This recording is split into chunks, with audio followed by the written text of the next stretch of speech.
Welcome to Protect Your Money with FSCS, the podcast from the Financial Services Compensation Scheme. I'm Caroline Rainbird, FSCS Chief Executive, and in this series, the fantastic FSCS team will help you understand how we can help to protect your money so you can feel confident your money is safe. Hope you enjoy the podcast.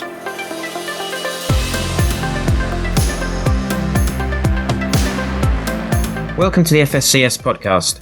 I'm your host, Richard Freeston-Clough. I'm a communications and stakeholder business partner at FSCS. You may or may not know that FSCS, that's the Financial Services Compensation Scheme, exists to protect customers of authorised financial firms that have gone bust by paying legible people compensation.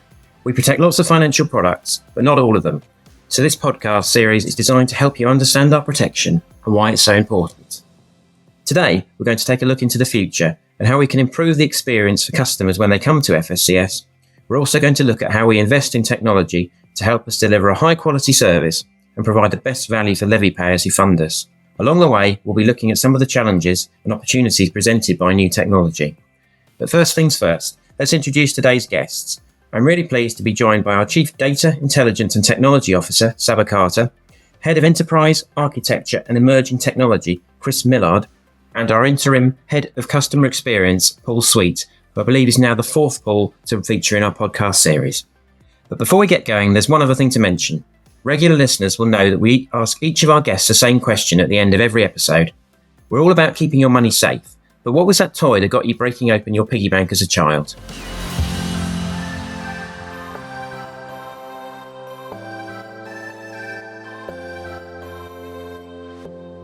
Right, before we get out our crystal balls and gaze into the future, I thought it might be a good idea to set the scene and put a few things in context with a look at some of the recent trends in the financial sector and when it comes to FSCS's work.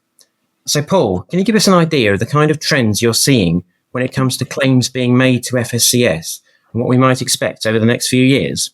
Yeah, sure. Thanks, Richard. And it's true, there are a lot of Pauls work for us, so I am one of many. What's going on over the last few years really is defined by the number of relatively straightforward claims we've been receiving, reducing quite sharply, and more complex pensions and investment claims increasing in volume. And those more complicated claims take much longer to process. They require more evidence, documentation from our customers. And often the claim itself is quite straightforward, but the challenge lies in understanding the product and what the firm that has failed was doing. And we really expect that trend to continue in the coming years. And Paul, there's been lots of change in recent years, hasn't there? Yeah, and in particular, around technology, the pace of change in the financial services industry has really intensified with ever more complicated financial services ecosystem, new entrants and products, some of which are unregulated and therefore not protected by the FSCS coming into the market. When it comes to e-money, although e-money institutions themselves don't come within our protection, so if an e-money institution fails, FSCS won't pay compensation. However, any EMI funds deposited within a bank are covered if that bank itself fails. So every day, as you can see from that example, consumers are facing more complex choices about where to invest as they strive to make their money go further. And it's a world with constant evolution and one where FSCS has got a very real connection because of who we are and what we do. Now, FSCS has placed a lot of emphasis on investing in technology in its budgets over the last few years. So Saba, would you be able to talk us through some of the ways in which we're already using technology and the benefits that investment can bring? As the Chief Data, Intelligence and Technology Officer at FSCS, I want to make sure that we have access to the best technology solutions. We need to be able to innovate to improve the experience for customers coming to us to make a claim. We also need to ensure we reduce the burden on the levy payers who fund our service by delivering solutions which are fit for purpose and efficient. I'm really excited by the potential that has been unleashed in the past 5 years, but I'm also very mindful of the risks where technology is not currently meeting the hype expectations and it's unable to provide a solution and the ways it might change the skills that we need our people in the organisation to have going forward.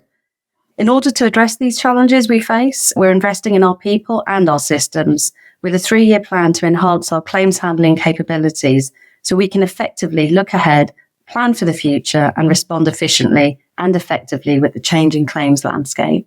And Chris, could you give a few examples of what we have been investing in? Sure. Well, our aim is to bring in specialist resources where necessary, but also develop our in-house capability, and that's in particular in vital areas like data, insight, policy. So we're committed to investing in technology, as Saba said, finding and developing new innovative ways to help us process claims. One example is our new data lake and search tool. The data lake's a large pool of unstructured data. So that's emails, policy documents, application forms, that sort of thing, which a claims handler would normally need to look through. And the tool uses machine learning to search and highlight those words that the claims handler should be looking for, and significantly reduces the time it takes to find key documents. And that can help us understand the product that the claim relates to and what the firm was doing, which is a key part of the process.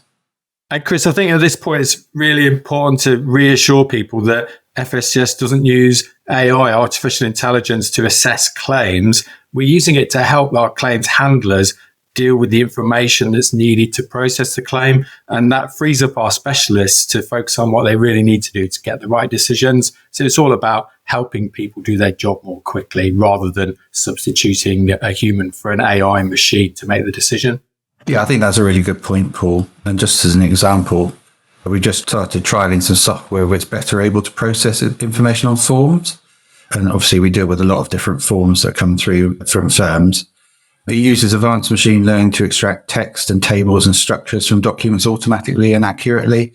And it allows us to turn those documents into usable data and shift our focus, or the claims handler's focus, to actually acting on the information rather than compiling it and reading it. Until recently, the software we've had struggled with things like tables and checkboxes in documents, but this new software is much more powerful and able to draw out the details, as well as being able to do things like read handwriting and even transcribe audio, so calls. So that's just a really good example, I think. Thanks, Chris. I think what that shows is that we're always looking at ways we can try and speed up claim times, because what we want to do is put customers back on track at the earliest opportunity. Obviously, whilst ensuring the outcome is the correct decision and the right one. So by, using these AI tools, claims handlers reduce the amount of time it takes to identify the relevant documents and the information needed to support the claim decision. And this is really important because it may not be very well understood by a lot of people, but the majority of our time is actually spent gathering evidence from third parties to build a full picture of the customer situation at the point of failure. And that's what we need to enable us to accurately judge how much compensation they're due. So, Paul, is there anything else that we've been doing to try and improve the overall customer journey that you can talk us through?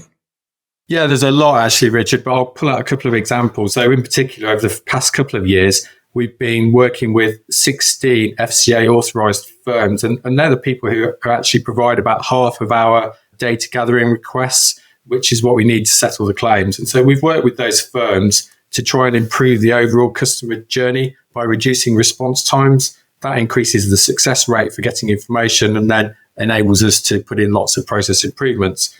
And this has been really successful, actually. We've reduced response times by about 19%, and we're continuing to work to drive that down further. And we've extended the scheme now to 20 firms. So in addition to that, the technology is allowing us to be more proactive in analysing and assessing whole data sets. So what that means is that we get all of the data associated with a firm and analyse it to enable us to make decisions without involving individual customers at the outset.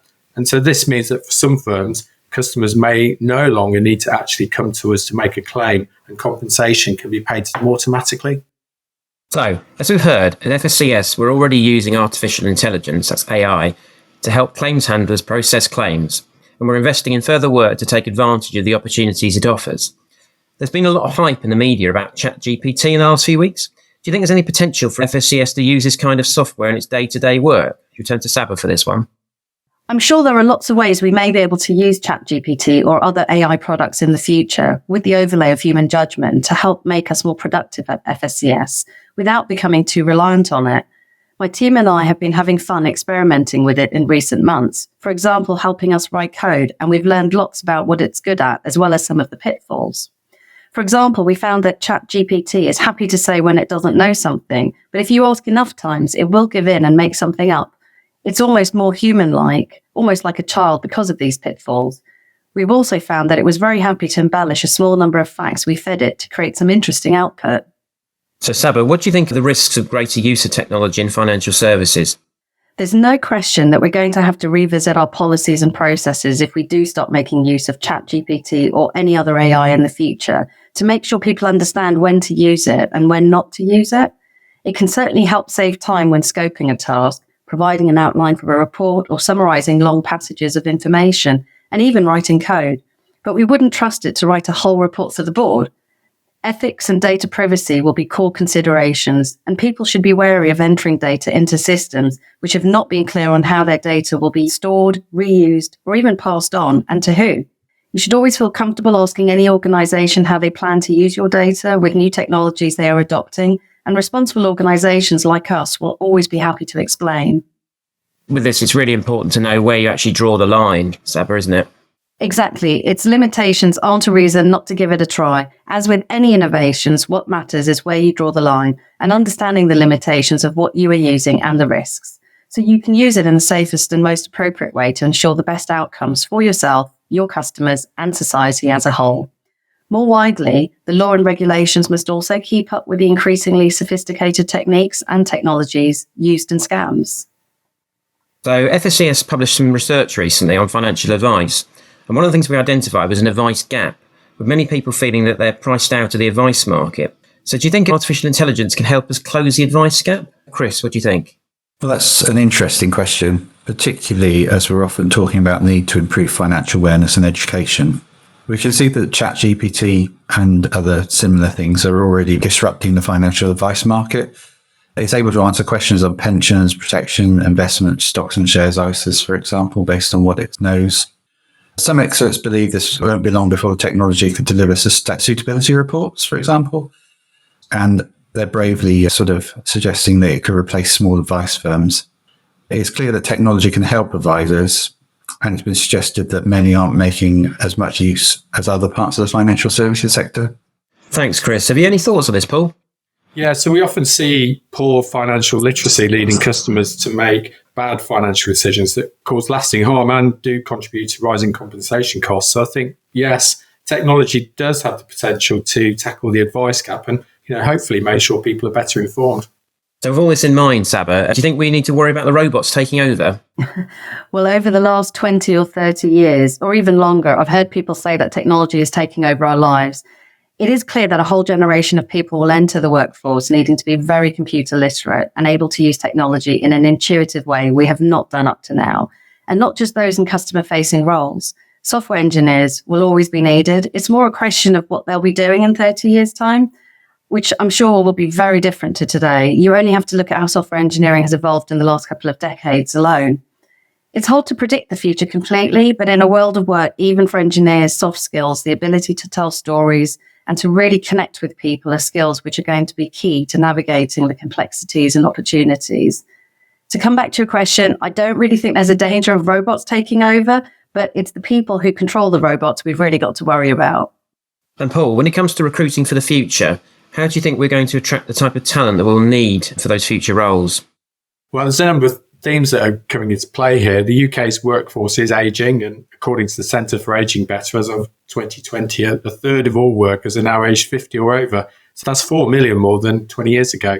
And these numbers show that it's important that we think about what entry points we can offer to younger people to allow them to join this industry and how we can overcome any barriers they may face to entry. So only by doing this will we achieve a really diverse and sustainable workforce in the future.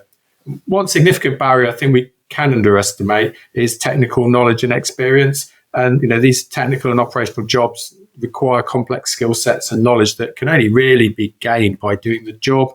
So it is hard for younger applicants with little to no job experience to access these kinds of roles. And the danger is for us that we might be missing out on people with huge potential. So, this is, again, complicated by the fact that even the same jobs in different businesses use different softwares and systems and of course, the wide range of products that FSCS covers.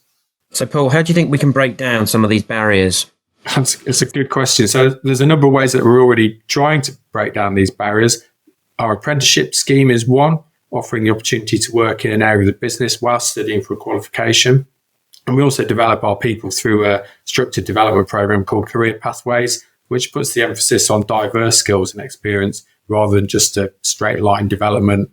We've also recently joined the Financial Services Skills Commission, which is very similar to our own name and really hard to say quickly, but it's an independent industry-led body that aims to ensure our industry's got the talent and skills it needs for the future. So, really worthwhile cause. So many of our listeners will know that last July, funeral plans became the latest products to gain FSCS protection. I'm wondering, Paul, do you think there are any products which FSCS does not currently protect, but which could eventually become protected in the following years? Yeah, obviously that's a source of constant debate internally for us. And there's been a lot of coverage of cryptocurrencies over the past few months. So the Bank of England and the Treasury recently launched a consultation on the digital pound. And whilst no decision has been made as to whether or not one will be created, the Bank of England and HMT judged it is likely that one will be needed and that the next stage of preparatory work is justified. However, if a digital pound were to be introduced, it's the bank's intention that it will not be eligible for FSCS protection. Other things that FSCS currently don't cover include equity release and buy now, pay later services, which have been growing in popularity, particularly during the current cost of living crisis. And these have been accompanied by calls for more or better regulation and protection for consumers. So the long and short of it is, I suppose we'll have to wait and see. And if anything is added to the list of things FSCS protects, which is already fairly comprehensive, then we'll respond to that. Thanks, everyone. That's a lot of food for thought. But you can't get away that easily. We've got one final thing to do now, our usual question. We're all about keeping your money safe. But I'm just wondering, what was that toy that would have got you breaking open your piggy bank as a child? So we start with Saba. Well, I think I would have had to break quite a few piggy banks for this one. The one thing that I definitely wouldn't have wanted to do without when I was a kid was my ZX Spectrum, which I think gave me my taste for where I've ended up today. Thanks, Saba. How about you, Chris? Showing my age, but it was always Star Wars action figures, I'm afraid. What about you, Paul? Well, I was mad on space Lego, and I've actually still got it in a biscuit tin in the loft. And it looks a lot smaller now than I remember. I think it's shrunk over time, but yeah, still got it up there. It's really interesting. Thanks, all of you for that. Richard, you didn't tell us what you would have broken the piggy bank for. That's a good one, isn't it? Probably football programs, actually. I grew up not in the digital age, so again, show my age, I suppose. And yeah, I used to have having a good read of a football program for my favourite football team, Aston Villa. So thanks so much to our guests today, Saba, Chris and Paul. I hope everyone listening enjoyed the podcast. As always, if you want to hear more from FSCS, you can find all our podcasts on our website. That's www.fscs.org.uk and wherever you usually find your podcasts. Please do follow us wherever you listen to your podcast so you never miss a new episode. Thanks very much for listening.